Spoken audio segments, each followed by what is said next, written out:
Okay, so this is After Effects Apprentice, Lesson 5, Composition 6, 3D Position Starter.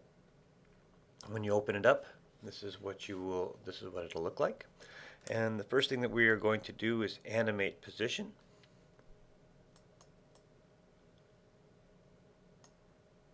And then we are going to add Enable Per Character 3D. And you'll see when you do that you get this little double box in the 3D checkbox. So we'll twirl down that range selector, and first thing we're going to do is, next thing we have to do is get into 2 view mode so we can actually see what we're doing. So I'm going to click on this. I'm going to go into 2 view horizontal, and when you click into the active panel, you'll see the yellow corners here. That means that you can, adjust the size or change the view. And over in here, we're going to make sure that we are in Custom View 1. And here, it should be Active Camera.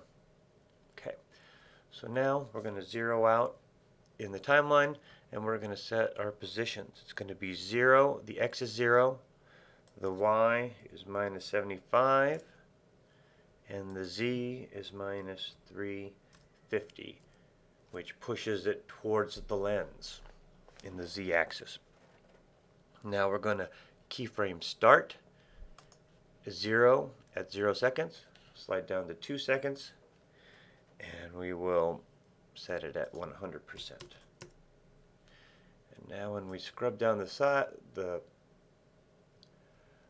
timeline, you'll see in the left panel, the active camera, that it really is a 3D motion.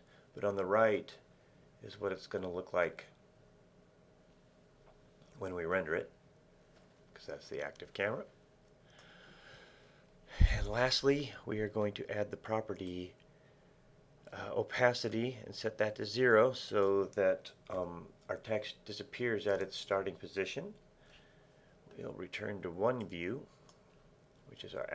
which should be our active camera, and I will RAM preview it, and that is what you will render.